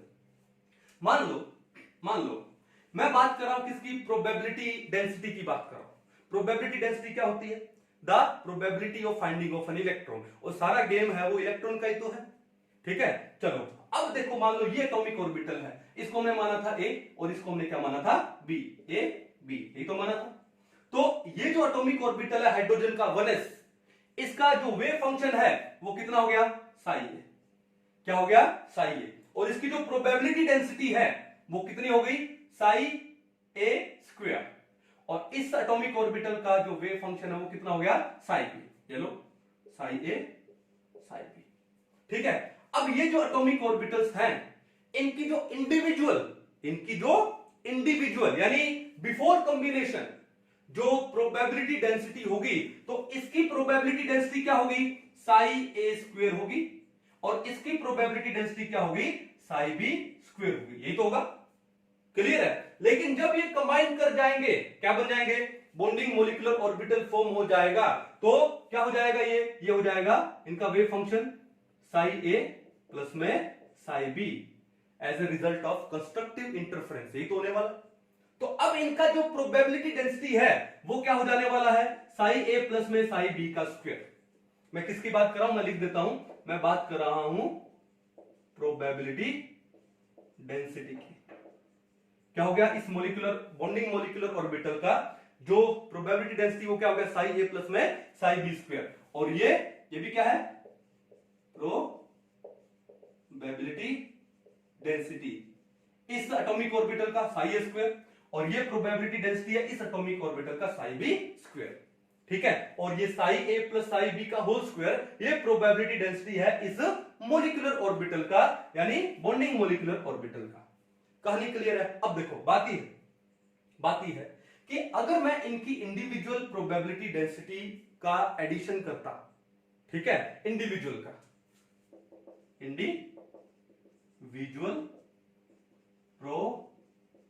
प्रोबेबिलिटी डेंसिटी का सम अप करता, सम ऑफ इंडिविजुअल प्रोबेबिलिटी डेंसिटी कितना आता बताओ, ये आता आपके पास क्या, साई ए का स्क्वायर प्लस में साई बी का स्क्वायर। ये बात समझ आ गई। The sum of individual probability densities of these atomic orbitals क्या है, साई ए का स्क्वायर प्लस साई बी का स्क्वायर। ठीक है, अब देखो कि जैसे ही ये मॉलिक्यूलर ऑर्बिटल बना, अब इनकी प्रोबेबिलिटी डेंसिटी क्या होगी। Now the probability density of BMO means when these atomic orbitals combine together to form a molecular orbital which is BMO in phase combination, तो प्रोबेबिलिटी डेंसिटी क्या होगी, it is equal to psi A plus में psi B का square. Clear है। अब इसको थोड़ा solve करते हैं। Psi A plus psi B का स्क्वायर फॉर्मूला क्या होगा, ए प्लस बी का होल स्क्वायर, और वो फॉर्मूला क्या आता है, साई ए स्क्वायर प्लस में साई बी स्क्वायर प्लस में two psi A into psi B plus में two psi A into psi B. कहानी समझ आ गई। अब एक चीज नोटिस करो यार, ये जो एटॉमिक ऑर्बिटल्स का जो इंडिविजुअल प्रोबेबिलिटी डेंसिटी का सम था वो था psi A square plus psi B square, लेकिन जब ये बॉन्डिंग मॉलिक्यूलर ऑर्बिटल बना तो उनकी probability density psi A square plus psi B square भाई इतनी तो थी, प्लस में कितनी ज्यादा हो गई, two psi A into psi B, यानी प्रोबेबिलिटी डेंसिटी क्या हो गई, ज्यादा हो गई जब वो मॉलिक्यूलर ऑर्बिटल बना। कौन सा वाला, बॉन्डिंग मॉलिक्यूलर ऑर्बिटल बना। विच मीन्स दैट अगर प्रोबेबिलिटी डेंसिटी ज्यादा है, और प्रोबेबिलिटी डेंसिटी क्या होती है, probability of finding of an electron, और अगर मान लो मॉलिक्यूलर ऑर्बिटल का, बॉन्डिंग मॉलिक्यूलर ऑर्बिटल का जो प्रोबेबिलिटी डेंसिटी ज्यादा है, इसका मतलब क्या है कि उसका probability of finding of an electron between these two nuclei, वो क्या है, ज्यादा है। किससे, इंडिविजुअल से। कितना ज्यादा है, two psi A into psi B ज्यादा है। क्लियर है। ओके, अब देखो ध्यान से, इसका मतलब क्या हुआ, अगर प्रोबेबिलिटी डेंसिटी ज्यादा है, इसका मतलब कि ये जो न्यूक्लियाइज हैं इन्होंने इलेक्ट्रॉन्स को अच्छे से होल्ड करके रखा है, इन्होंने इलेक्ट्रॉन्स को अच्छे से होल्ड करके रखा है, और जब इलेक्ट्रॉन्स को अच्छे से होल्ड करेंगे तो उनकी एनर्जी कम हो जाएगी, और एनर्जी कम होगी तो स्टेबिलिटी बढ़ जाएगी। कहानी क्लियर है। जैसे मान लो हम लोग पढ़ते हैं एटॉमिक ऑर्बिटल में, हम लोग क्या पढ़ते हैं कि जैसे मान लो अगर इलेक्ट्रॉन 1s में है और 1s orbital it is very close to the nucleus, ठीक है, इसका मतलब उसकी एनर्जी बहुत ही कम है, और एनर्जी बहुत कम होने का एनर्जी कम क्यों है, क्योंकि न्यूक्लियस है वो 1s वाले इलेक्ट्रॉन को अच्छे से क्या करता है, होल्ड करके रखता है, अट्रैक्ट करके रखता है। ठीक है, जिससे एनर्जी क्या हो जाती है, कम हो जाती है। जितना अट्रैक्शन ज्यादा होगा एनर्जी उतनी ही कम होगी, और जिससे स्टेबिलिटी उतनी ही बढ़ जाती है। ये कहानी क्लियर है। चलो अब चलते हैं हम लोग किसके ऊपर, एबीएमओ में। तो हमको ये तो पता है कि सम ऑफ इंडिविजुअल प्रोबेबिलिटी डेंसिटी वो कितना है, साई ए स्क्वायर प्लस में साई बी स्क्वायर। लेकिन यहां पर क्या हो रहा है, सब्ट्रैक्शन हो रहा है, क्योंकि ये क्या है, इनके जो वेव फंक्शन है they are out of phase. इनके जो वेव जो फंक्शंस हैं आर आउट ऑफ फेज, और इनके वेव फंक्शन क्या थे, wave functions are in phase, क्या थे, इन फेज थे, और यहां पर क्या है, आउट ऑफ फेज है। तो क्या बना, एबीएमओ बना। क्या करोगे, सब्ट्रैक्शन करोगे, और सब्ट्रैक्शन करने का मतलब क्या होगा कि ये जो एबीएमओ बना है, ये जो एबीएमओ बना है, अब इसकी जो प्रोबेबिलिटी डेंसिटी है, जो करना क्या आपको, सब्ट्रैक्शन, और वो प्रोबेबिलिटी डेंसिटी क्या हो जाएगी, Sai A minus psi B का square, Sai A minus psi B का स्क्वायर। ये क्या है, प्रोबेबिलिटी डेंसिटी है, किसका, एबीएमओ का प्रोबेबिलिटी डेंसिटी। ठीक है, अब इसको सोल्व करते हैं। Psi A minus psi B का होल स्क्वायर क्या आता है, ये आएगा क्या, psi A square plus psi B square minus two psi A into में साई बी। अब देखो यहां से एक चीज पता लग रही है कि जब वो इंडिविजुअल थे, यानी एटॉमिक ऑर्बिटल्स थे, तो उनकी प्रोबेबिलिटी डेंसिटी का सम क्या था, psi A square plus psi B square था। लेकिन जब वो क्या हुए, मॉलिक्यूलर ऑर्बिटल बने, कौन से वाले, एंटी बॉन्डिंग वाले, ठीक है, तो उनकी जो प्रोबेबिलिटी डेंसिटी थी वो क्या आई, इस मॉलिक्यूलर ऑर्बिटल की psi A square plus psi B square minus two psi A psi B. देखो psi A square plus psi B square तो पहले थी, और बाद में क्या हो गई, psi A square plus psi B square, यहां तक तो सेम है, लेकिन उसमें से ये क्या हो गया, ये माइनस हो गया भाई, क्या हो गया उसमें से ये माइनस। इसका मतलब जब एंटी बॉन्डिंग मॉलिक्यूलर ऑर्बिटल बना तो प्रोबेबिलिटी डेंसिटी पहले के कंपैरेटिवली घट गई, कम हो गई। और प्रोबेबिलिटी डेंसिटी कम होने का मतलब कि probability of finding of an electron between two nuclei वो क्या हो गया, कम हो गया। और ये इसलिए कम हुआ क्योंकि न्यूक्लियस का इलेक्ट्रॉन से जो शेयर्ड इलेक्ट्रॉन्स है उनसे अट्रैक्शन क्या हो गया, कम हो गया। ठीक है, अट्रैक्शन कम हो गया तो क्या हो गया कि ये एक दूसरे से क्या चले गए, दूर चले गए। क्या चले गए, दूर। अगर अट्रैक्शन कम हुआ है तो कौन सी फोर्स ज्यादा हो जाती है, रिपल्सिव फोर्सेस। तो यहां पर कौन सी फोर्स डोमिनेट कर गई, रिपल्सिव फोर्सेस डोमिनेट कर गई। ठीक है, रिपल्सिव फोर्सेस है वो डोमिनेट कर गई। और जब रिपल्सिव फोर्सेस डोमिनेट कर गई तो इसका मतलब ये जो ऑर्बिटल्स थे एक दूसरे से क्या हो गए, थोड़े से अवे हो गए। क्या हो गए, अवे। तो जो आपका मॉलिक्यूलर ऑर्बिटल बनेगा वो क्या बनेगा, एंटी बॉन्डिंग मॉलिक्यूलर ऑर्बिटल। जब ये ऑर्बिटल्स एक दूसरे से अवे हो गए तो उनके बीच में एक वेकेंट क्या बोलते हैं, स्पेस आ गया, और इसको हम लोग क्या बोलते हैं, नोड बोलते हैं। क्या बोलते हैं, नोड। तो ध्यान रखना कि नोड है किसमें, एंटी बॉन्डिंग मॉलिक्यूलर ऑर्बिटल, चाहे कोई भी हो उनमें नोड या नोड्स तो होंगे ही। वो डिपेंड करेगा कि कौन सा एंटी बॉन्डिंग मॉलिक्यूलर ऑर्बिटल है। कहानी क्लियर है, ओके। अब ये पता लग गया ना कि यहां पर जो प्रोबेबिलिटी डेंसिटी ज्यादा होती है बॉन्डिंग मॉलिक्यूलर ऑर्बिटल में, जिससे probability of finding of an electron between two nuclei वो ज्यादा हो जाती है, जिससे इलेक्ट्रॉन का न्यूक्लियस से अट्रैक्शन बढ़ जाता है। ठीक है, और हम लोग किन इलेक्ट्रॉन की बात कर रहे हैं, शेयर्ड इलेक्ट्रॉन्स की। जब इलेक्ट्रॉन शेयर होगा तभी तो मॉलिक्यूल बनेगा ना। तो जिससे जो शेयर्ड इलेक्ट्रॉन्स है उनका जो अट्रैक्शन है टुवर्ड्स न्यूक्लियस वो बढ़ जाता है, और वो बढ़ जाता है तो क्या होगा, वो क्लोज आ जाता है। ठीक है, और वो क्लोज आने से उससे क्या होगा, उससे एनर्जी कम होगी, और एनर्जी कम होने से स्टेबिलिटी बढ़ेगी। ठीक है, सिमिलरली यहां पर जो हम लोग एंटी बॉन्डिंग मॉलिक्यूलर ऑर्बिटल की बात कर रहे हैं, यहां पर क्या होता है कि जो प्रोबेबिलिटी डेंसिटी पहले के कंपैरेटिवली थोड़ी सी घट गई, और घट जाने से क्या हुआ, probability of finding of electron between two nuclei वो घट गई, और वो घटने से क्या हुआ कि जो न्यूक्लियाई है उनका attraction shared pair of electron से कम हो गया। ठीक है, जब अट्रैक्शन कम हो गया तो क्या चीज ज्यादा हो जाती है, रिपल्शन। तो उनमें क्या हो गया, रिपल्शन हो गया, तो ये एक दूसरे से क्या हो गए, दूर हो गए। और दूर होने से जैसे मान लो एस ऑर्बिटल का जो शेप है वो स्फेरिकल होता है, अब यहां पे शेप है वो भी थोड़ी सी चेंज हो जाएगी। अरे भैया रिपल्शन से शेप चेंज होने वाली ये फैक्ट है। जैसे आपको एक एग्जांपल देता हूं, आप अपना हैंड लो और अपना फेस लो। अभी आपके जो ये जो गाल है, चीक है, ठीक है, बड़ा क्यूट लग रहा होगा आप लोगों का, मेरा तो चलो इतना क्यूट है नहीं। ठीक है, अब देखो इसका शेप देखो क्या है। अब ये मैंने अपना पाम लिया, फिर मैंने इसको यहां रखा, तो जैसे ही मैं रिपेल करूंगा, देखा अपने शेप चेंज हो गई चीक की। तो रिपल्शन से क्या होगा, शेप भी थोड़ी सी क्या हो जाती है, चेंज हो जाती है। ठीक है, जैसे हमने वेस्पर थ्योरी पढ़ा था, तो वेस्पर थ्योरी में हमने क्या पढ़ा था कि जो lone pair repulsion is greater than lone pair bond pair repulsion which is greater than bond pair repulsion. The game is all about repulsion there in VSEPR theory.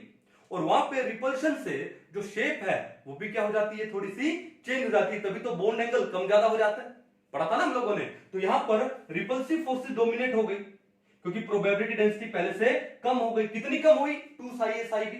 तो उससे क्या हुआ कि थोड़ा सा जो ऑर्बिटल्स थे वो दूर हो गए, और उनका जो शेप है वो भी क्या हो गया, चेंज हो गया, और उनके बीच में क्या आ गया, एक नोड। कहानी क्लियर है। तो आपको ये जो बॉन्डिंग मॉलिक्यूलर ऑर्बिटल और एंटी बॉन्डिंग मॉलिक्यूलर ऑर्बिटल हमने इन फेज और आउट फेज पढ़ा है। अभी तो मैंने अभी सिर्फ एस ऑर्बिटल्स के हम लोग पढ़े हैं, इसके बाद हम लोग पढ़ने वाले हैं किसमें, एस और पी का, फिर पी ऑर्बिटल्स का। ठीक है, डिटेल में पढ़ने वाले हैं आई होप। लेकिन आपको यह समझ आया होगा कि बॉन्डिंग मॉलिक्यूलर ऑर्बिटल्स का एनर्जी कम क्यों होता है, स्टेबिलिटी ज्यादा क्यों होता है, और एंटी बॉन्डिंग मॉलिक्यूलर ऑर्बिटल्स का एनर्जी ज्यादा क्यों होता है और स्टेबिलिटी कम क्यों होता है। ठीक है, तो एक काम करो, इसको पहले अच्छे से नोट डाउन करो, फिर हम लोग आगे नेक्स्ट टॉपिक पे चलेंगे।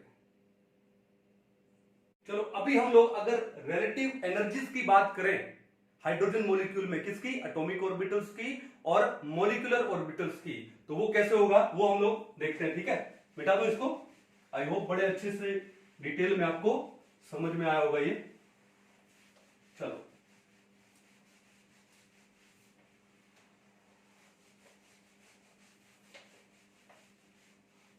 मिटा दिया जाए इसको भी। हाँ जी, तो चलो किसकी बात कर रहे हैं हम लोग? हाइड्रोजन मॉलिक्यूल की बात कर रहे हैं, है ना? और उसमें किसकी बात कर रहे हैं? Relative energies of atomic orbitals and molecular orbitals. Relative energies of atomic orbitals AO and molecular orbitals MO। Clear है? तो देखो ध्यान से कि हमने क्या काम किया। हमने जो वर्टिकल साइड थी उस साइड में हमने क्या ले लिया? एनर्जी ले लिया। क्या ले लिया हम लोगों ने यहाँ पे? एनर्जी। मान लो ये हाइड्रोजन मॉलिक्यूल में जो पहला हाइड्रोजन एटम है उसका 1s ऑर्बिटल है, और 1s कौन सा? AO एटॉमिक ऑर्बिटल, ठीक है, और उसमें एक इलेक्ट्रॉन है, ठीक है। हाइड्रोजन पहला हाइड्रोजन है, ये मैं यहां लिख देता हूं, ठीक है। चलो, और ये दूसरा हाइड्रोजन एटम है, उसका 1s एटॉमिक ऑर्बिटल है और उसमें एक इलेक्ट्रॉन है, यानी 1s1 हुआ ये। चलो, तो ये भी क्या हुआ? 1s एटॉमिक ऑर्बिटल, ठीक है। अब देखो दोनों सेम एटम थे तो उनके जो 1s एटॉमिक ऑर्बिटल है उनका जो एनर्जी है वो भी क्या होगा? सेम होगा। क्या होगा? सेम। अब देखो जब दो एटॉमिक ऑर्बिटल कंबाइन करते हैं तो कितने मॉलिक्यूलर ऑर्बिटल्स फॉर्म होते हैं? दो, सेम। एक तो BMO, और BMO कैसे फॉर्म होता है? इन फेज एडिशन, ओके, और या कंस्ट्रक्टिव इंटरफेरेंस है। और दूसरा ABMO, और ABMO कैसे फॉर्म होता है? बोलो, डिस्ट्रक्टिव इंटरफेरेंस है, आउट ऑफ फेज वाले, ठीक है। अब इन फेज वालों की यानी कंस्ट्रक्टिव इंटरफेरेंस वालों की, जैसे मान लो ये फॉर्म हुआ, ठीक है, ये मॉलिक्यूलर ऑर्बिटल है, ओके, और ये कौन सा मॉलिक्यूलर ऑर्बिटल है? Sigma 1s। अब ये सिग्मा कैसे आया हम लोग डिटेल में स्टडी करेंगे। Types of molecular orbitals, sigma, pi, delta, ठीक है। तो मॉलिक्यूलर ऑर्बिटल्स के आगे हम लोग सिग्मा, पाई और डेल्टा लगाते हैं, डिटेल में पढ़ेंगे। चलो, अब क्या होगा? पहले इलेक्ट्रॉन किस में जाता है? BMO में जाता है, ध्यान रखना, लोअर एनर्जी में जाता है, तो इसका एक इलेक्ट्रॉन, इसका एक इलेक्ट्रॉन चले गए। उसके बाद ये दो कंबाइन करेंगे as the result of destructive क्या? इंटरफेरेंस, तो क्या बनेगा?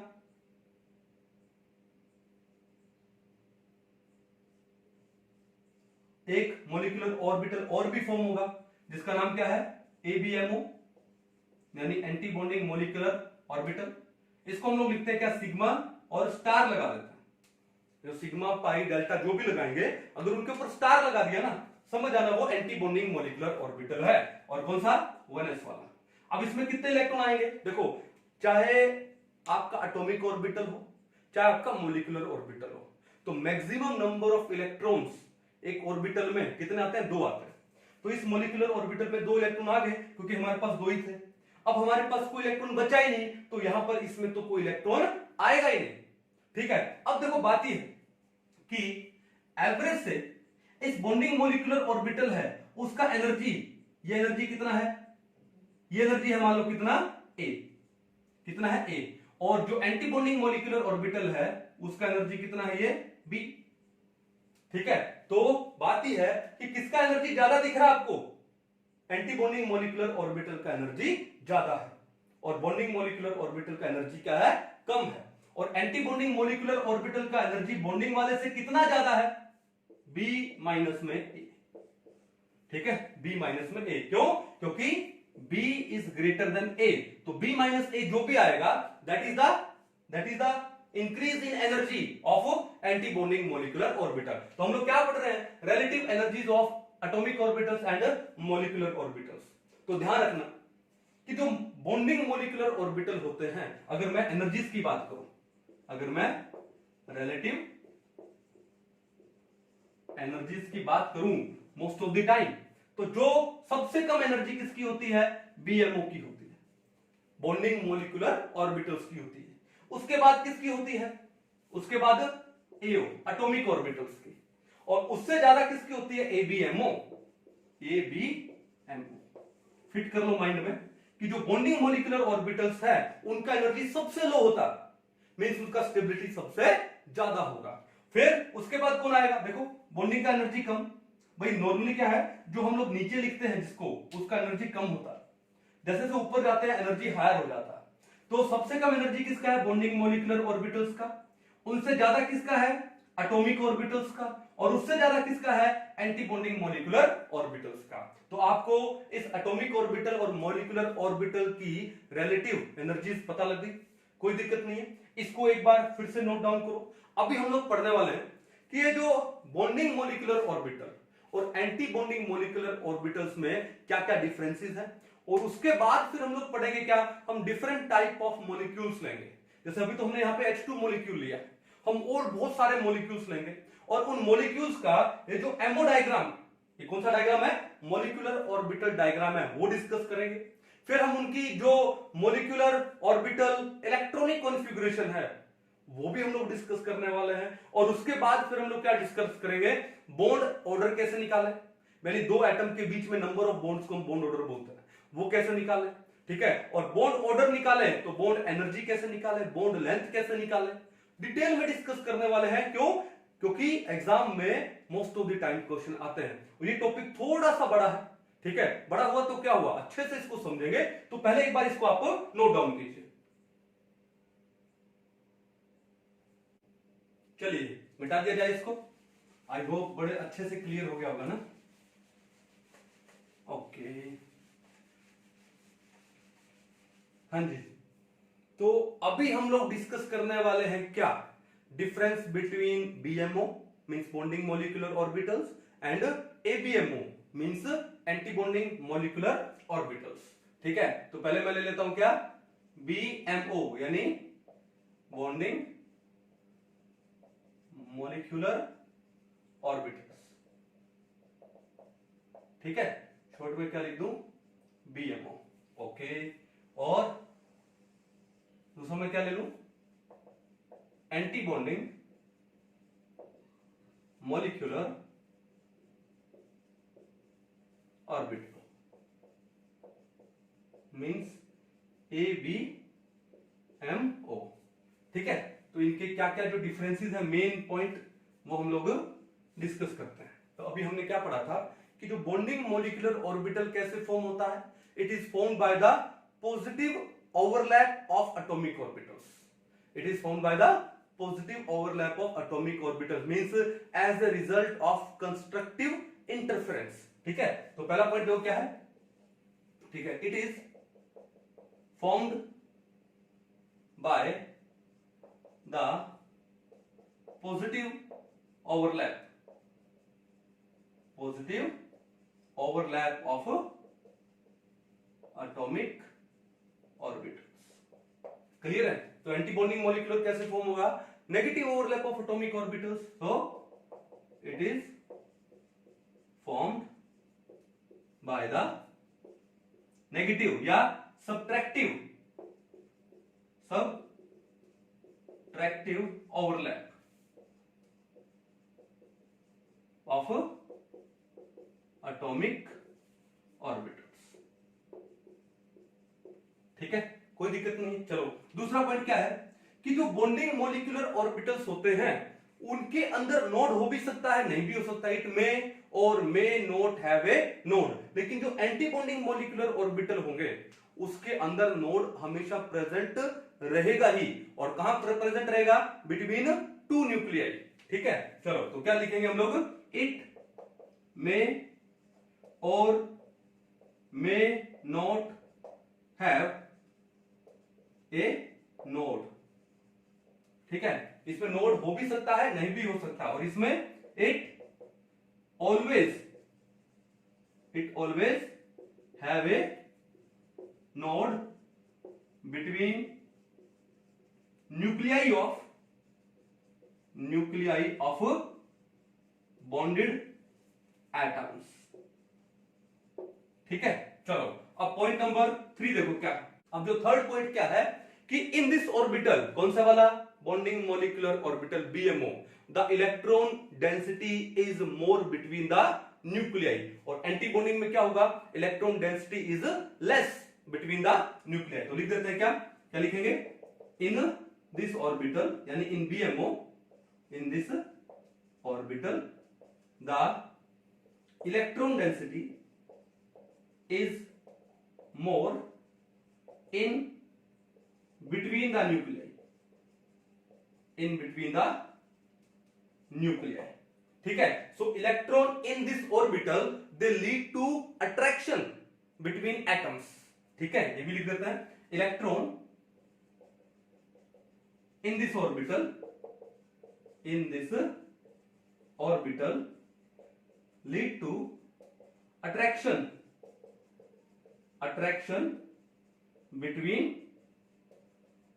एटम्स, ठीक है। सिमिलरली यहां पर क्या लिखेंगे हम लोग कि इन दिस ऑर्बिटल, डायरेक्ट कर दूं, the electron density is less, is less between nuclei. और क्या लिखोगे, the electron, electron in this orbital, electron in this orbital lead to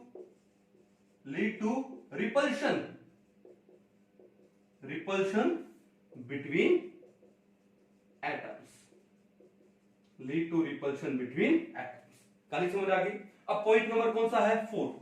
अब फोर्थ पॉइंट क्या है कि जो बॉन्डिंग मॉलिक्यूलर ऑर्बिटल होता है इसकी एनर्जी एटॉमिक ऑर्बिटल से भी कम होती है, इसकी एनर्जी एटॉमिक ऑर्बिटल से भी कम होती है। अब एनर्जी कम होती है इसका मतलब स्टेबिलिटी ज्यादा होती है, लेकिन जो एंटी बॉन्डिंग मॉलिक्यूलर ऑर्बिटल होता है उसकी एनर्जी एटॉमिक ऑर्बिटल से भी ज्यादा होती है, यानी उसकी स्टेबिलिटी कम होती है। तो क्या लिखोगे, क्या लिखूंगा, the energy of BMO is less than an atomic orbital, atomic orbital, and this leads to the greater stability। भाई जितनी एनर्जी कम होगी और स्टेबिलिटी उतनी क्या हो जाएगी, ज्यादा हो जाएगी। सिंपल सी बात है। फिर यहां पर क्या लिख देंगे, the energy of ABMO is क्या लिखोगे, higher than that of atomic orbitals which leads to, क्या लिखेंगे, स्टेबिलिटी क्या हो जाएगी, lower, which leads to lower the stability. खाली समझ आ गए। तो these are few point of क्या difference between bonding molecular orbitals and anti bonding molecular orbitals. अब इंपॉर्टेंट है, ठीक है, क्योंकि समझने के लिए बहुत जरूरी है, पहली बात तो ये। फिर एग्जाम में जैसे अगर आप क्लास 11 में पढ़ रहे हो तो थ्योरी के अंदर आ सकते हैं, ठीक है। कंपटीशन में कोई डिफरेंस थोड़ी आता है, कंपटीशन में आज स्टेटमेंट वाले क्वेश्चन आ सकते हैं, ठीक है। तो एक बार इसको अच्छे से नोट डाउन करो पहले। चलो हो गया नोट, मिटा दिया जाए। तो अभी नेक्स्ट क्या पढ़ेंगे, condition 4 combination of atomic orbitals, कि जो दो एटॉमिक ऑर्बिटल हैं वो आपस में कंबाइन करके मॉलिक्यूलर ऑर्बिटल्स फॉर्म करेंगे, ठीक है। तो वो जो एटॉमिक ऑर्बिटल के कंबाइन होने की कंडीशन क्या क्या है, ऐसा थोड़ी कि हर कोई एटॉमिक ऑर्बिटल किसी के साथ भी कंबाइन हो जाएगा, ठीक है। तो अभी हम लोग वो डिस्कस करने वाले हैं। चलिए हो गया, हाँ जी। तो क्या लिखने वाले हैं, conditions for combinations of atomic orbitals, ठीक है। चलो, तो पहली कंडीशन देखो ध्यान से। पहली कंडीशन ये है कि जो एटॉमिक ऑर्बिटल्स कंबाइन होने वाले हैं टू फॉर्म मॉलिक्यूलर ऑर्बिटल्स, उन एटॉमिक ऑर्बिटल्स का जो एनर्जी है वो ऑलमोस्ट क्या होना चाहिए, इक्वल होना चाहिए, कंपेरेबल होना चाहिए, तभी वो कंबाइन हो पाएंगे। जैसे मान लो कि जैसे 1s ऑर्बिटल है, क्या है 1s ऑर्बिटल, एक होमो न्यूक्लियर डायटोमिक मॉलिक्यूल में जो 1s ऑर्बिटल है और दूसरे एटम का 1s ऑर्बिटल है, अब इन दोनों का एनर्जी क्या है, इक्वल है, तो ये आपस में अच्छे से क्या हो जाएंगे, कंबाइन हो जाएंगे। ऐसा नहीं कि एक एटम का 1s ऑर्बिटल दूसरे के 2s से कंबाइन हो जाए, किसमें, होमो न्यूक्लियर, किसमें, होमो न्यूक्लियर डायटोमिक मॉलिक्यूल में, ठीक है। इन होमोन्यूक्लियर डायटोमिक मॉलिक्यूल। बहुत सारे एग्जांपल है, जैसे मान लो हमने ले लिया क्या, H2 ले लिया, F2 ले लिया, B2 ले लो, C2 ले लो, Cl2 ले लो, एंड O2 ले लो, N2 ले लो, etcetera. There are so many examples. सारे के सारे क्या है, होमोन्यूक्लियर है, डायटोमिक मॉलिक्यूल्स है। अब देखो इनमें एक एटम का 1s ऑर्बिटल दूसरे के 1s ऑर्बिटल के साथ कंबाइन करेगा। क्यों? क्योंकि दोनों ऑर्बिटल्स का जो एनर्जी है वो क्या है, सेम है। सिमिलरली जो 2s ऑर्बिटल है वो दूसरे के 2s से कंबाइन कर लेगा। लेकिन एक एटम का 1s ऑर्बिटल दूसरे के 2s ऑर्बिटल से कंबाइन नहीं कर सकता। रीजन क्या है कि 1s और 2s की एनर्जी में बहुत ज्यादा डिफरेंस होता है। जब एनर्जी में बहुत ज्यादा डिफरेंस हो गया तो भैया ये आपस में कंबाइन नहीं कर पाएंगे। बराबर की एनर्जी वाला, ठीक है, जैसे होता है ना दोस्ती बराबर वालों में होती है, तो ये एटॉमिक ऑर्बिटल्स का एनर्जी भी क्या होना चाहिए, बराबर होना चाहिए। इसके लिए कंबाइन होने के लिए, ताकि वो मॉलिक्यूलर ऑर्बिटल फॉर्म हो सके। कहानी क्लियर है? तो जो पहला पॉइंट है, चलो पहला पॉइंट क्या लिखूं, the energy of combining atomic orbitals must be equal, ठीक है, और कंपेरेबल, ठीक है, इक्वल हो या फिर क्या हो, कंपेरेबल तो हो कम से कम, ठीक है, तभी वो आपस में क्या करेंगे, कंबाइन करेंगे और मॉलिक्यूलर ऑर्बिटल फॉर्म करेंगे। क्लियर है? चलो दूसरा पॉइंट क्या है, अब बताओ, ये हमने बोला होमो न्यूक्लियर डायटोमिक मॉलिक्यूल में, लेकिन मान लो अगर आपका हिट्रोन्यूक्लियर हो, अगर क्या हो, हिट्रोन्यूक्लियर डायटोमिक मॉलिक्यूल हो, हिट्रोन्यूक्लियर का मतलब क्या हुआ, डिफरेंट। फॉर एग्जांपल देखो, जैसे मान लो आपके पास आ जाए क्या, NO नाइट्रिक ऑक्साइड। अब यहां पर एक एटम नाइट्रोजन है तो दूसरा कौन सा है, ऑक्सीजन, ठीक है। जैसे आपके पास क्या आ जाए, CO कार्बन मोनोऑक्साइड आ जाए, तो यहां पर ये चीज एप्लीकेबल नहीं होती है।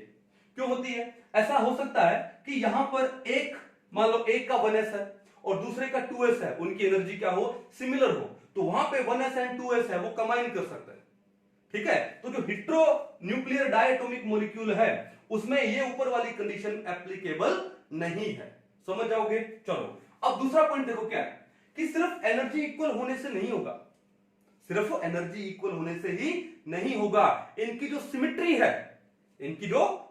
है, along their axis, about their axis, वो भी क्या होनी चाहिए, सेम होनी चाहिए, वो भी क्या होनी चाहिए, same. Means the symmetry of atomic orbitals about their axis, it should be same. Symmetry भी क्या होनी चाहिए, सेम होनी चाहिए। फॉर एग्जांपल देखो, अगर मैं 1s और 1s की बात करूं तो देखो दोनों के दोनों क्या है, स्फेरिकल है, ठीक है, तो यहां पे तो सिमिट्री का कोई प्रॉब्लम आएगा नहीं, यानी s ऑर्बिटल में सिमिट्री का कोई प्रॉब्लम नहीं है। लेकिन अगर मैं p ऑर्बिटल्स में बात करूं, जैसे मान लो p का शेप कैसा होता है, p ऑर्बिटल का डबल शेप होता है, और वो अलोंग 3 एक्सिस है, 3 कोऑर्डिनेट्स है, कौन, px py एंड pz, ठीक है। अब मैं आपको एक बात बता दूं कि हम लोग यहां पर इंपॉर्टेंट है, देखो नोट क्या है, कि जो pz, ये जो z एक्सिस है, हम लोग इसको क्या मानते हैं, इंटर न्यूक्लियर एक्सिस मानते हैं, according to the modern convention. जो हमारी मॉडर्न कन्वेंशन है इसके हिसाब से z axis is assumed as the inter nuclear axis. तो क्या लिखोगे, ठीक है, according to modern conventions, okay, z axis is assumed as an internuclear axis, ठीक है, फिट कर लो माइंड में। मॉडर्न कन्वेंशन के हिसाब से z एक्सिस को इंटर न्यूक्लियर एक्सिस अज्यूम करते हैं। तो इससे होगा क्या, अब देखो मान लो कि आपके पास एक pz एटॉमिक ऑर्बिटल है, ये कौन सा है, pz एटॉमिक ऑर्बिटल है, तो आपको इंटर न्यूक्लियर एक्सिस तो यही लेनी है, कौन सी, z वाली, तो मैंने ये ले ली। अब प्लस में दूसरा pz एटॉमिक ऑर्बिटल है, ये लो, ठीक है, इंटरन्यूक्लियर एक्सिस है, तो ये आपस में क्या कर जाएंगे, कंबाइन कर जाएंगे, कंबाइन, तो कोई दिक्कत नहीं आएगी। अगर z को मैंने इंटरन्यूक्लियर एक्सिस ले लिया तो जो px एंड py उनका क्या होगा, जैसे मान लो फिर ये हो गया, मान लो आपका ये हो गया आपका क्या py, ठीक है, प्लस ये भी क्या हो गया py हो गया, ये भी क्या हो गया py, तो यहां पर भी कोई दिक्कत नहीं आएगी। लेकिन मान लो कि ये py है और वो जो px है, मान लो वो px ये ले लेता हूं मैं, ये लो, ये मैंने px ले लिया, क्या ले लिया px। अब देखो इन दोनों का सिमेट्री वो क्या हो गया, डिफरेंट हो गया अबाउट देयर एक्सिस, ये है py और वो है px, तो यहां पर जो प्रॉपर ओवरलैपिंग नहीं हो पाएगी, जो प्रॉपर कॉम्बिनेशन इनका नहीं हो पाएगा। तो इसका मतलब क्या है कि जो सिमेट्री ऑफ एटॉमिक ऑर्बिटल्स है वो भी सेम होना चाहिए for the combination of atomic orbital, यहां पे प्रॉपर कॉम्बिनेशन नहीं हो पाएगा तो मॉलिक्यूलर ऑर्बिटल फॉर्म नहीं होगा। कहानी समझ गए। सिमिलरली अगर आपने pz ये माना है, इस pz के साथ में मान लो मैंने ये py ले लिया, क्या ले लिया py, अब देखो ये इंटरन्यूक्लियर एक्सिस है और ये हो गया py, तो दोनों की एक्सिस एक दूसरे से परपेंडिकुलर है, तो यहां पे जो प्रॉपर इनका कॉम्बिनेशन नहीं हो पाएगा एटॉमिक ऑर्बिटल्स का, यानी अगर मैं py को pz के साथ कंबाइन करना चाहूं तो नहीं हो पाएगा, ठीक है, तो इनसे मॉलिक्यूलर ऑर्बिटल्स फॉर्म नहीं होंगे। तो मॉलिक्यूलर ऑर्बिटल फॉर्म करने के लिए if you have p atomic orbitals, ठीक है, तो एक px दूसरे px के साथ कंबाइन हो जाएगा, एक py दूसरे py के साथ कंबाइन हो जाएगा, एक pz दूसरे pz के साथ कंबाइन हो जाएगा। लेकिन एक px को आप py के साथ कंबाइन करना चाहो नहीं होगा, एक px को आप pz के साथ कंबाइन करना चाहो नहीं होगा, एक py को pz के साथ कंबाइन करना चाहो नहीं होगा। कहानी क्लियर है। चलो मैं लिख देता हूं क्या क्या, कि हाँ जी देखो ध्यान से कि आप px को px के साथ में कंबाइन कर सकते हो, नंबर 1, ठीक है। नंबर 2 आप py को py के साथ कंबाइन कर सकते हो क्योंकि इनका एक्सिस सेम है। नंबर 3 और सिमेट्रिकल है ये। नंबर 3 pz को pz के साथ कंबाइन कर सकते हो। नंबर 4 px को आप py के साथ कंबाइन नहीं कर सकते। नंबर 5 px को आप pz के साथ कंबाइन नहीं कर सकते। एंड नंबर 6 py को आप pz के साथ कंबाइन नहीं कर सकते, ठीक है। तो ये बात इंपॉर्टेंट है कि कॉम्बिनेशन के लिए एनर्जी का सिमिलर होना ही जरूरी नहीं है। अब देखो यहां पर ये जो px py और pz है, मान लो 2px है 2py है 2pz है, ठीक है, तो इन ऑर्बिटल्स का एनर्जी क्या है, कंपेरेबल है, सेम है, लगभग क्या है सेम। तो पहले पॉइंट के हिसाब से अगर एनर्जी सेम है या कंपेरेबल है तो कंबाइन हो जाने चाहिए एटॉमिक ऑर्बिटल।